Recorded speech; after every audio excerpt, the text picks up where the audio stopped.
Okay, so this is going to be for the top of the bag, and I'm going to use this other strip cutter here, but I also need a straight edge. So let me take this, cut here, and then let me continue it all the way down. Sometimes it's easier to do it in smaller pieces, like one across the front and then the two sides.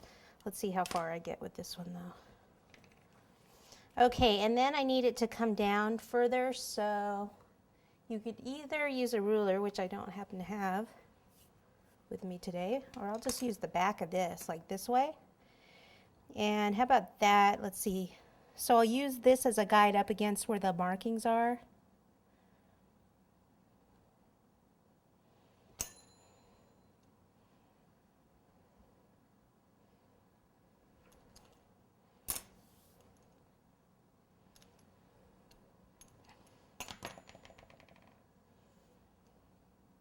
Looks like it's a little thicker in here.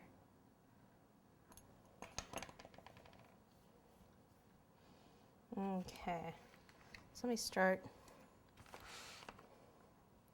over here on the side. And where the fondant is, I'll just take a little water, put a little water there.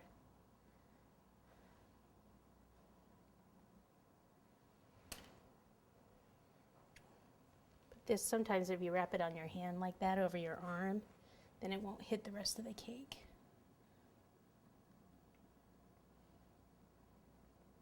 Okay, and see how I have it sticking above the cake a little bit?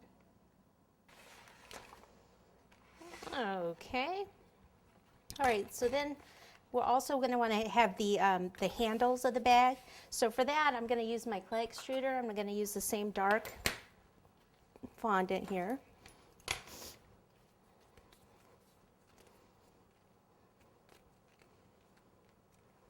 Actually, I was thinking of putting this on first, but we're going to do one other step before this. I wanted to do happy birthday on the gift bag, cut out in fondant letters. So it's great if you have a set like this of small letter cutters. I've already gotten out the ones for happy birthday here. So I'll move these over, and I'm going to do those in the, let's see, I was going to do this green, but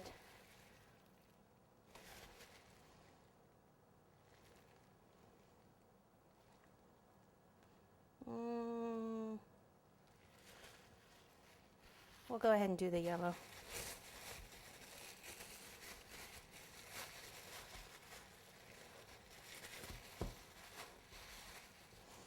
Okay, so I just need to roll this out and then cut out my letters, and then I'm going to attach them to the front of the bag.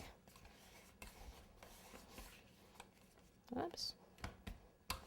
So if you don't like writing on cakes, this would be a great way, because you could say happy birthday and you could put the person's name on there on the gift bag also, and then you don't have to do anything else or do a little swing tag on the other package that we're going to do either way. Okay, to get these out, use the back of a paintbrush. Pop those out.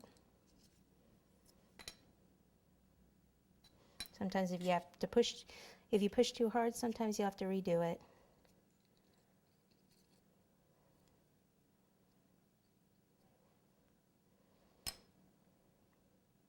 Okay, so let me cut these out, and then I'll show you how to kind of space them on the cake so you get them kind of even.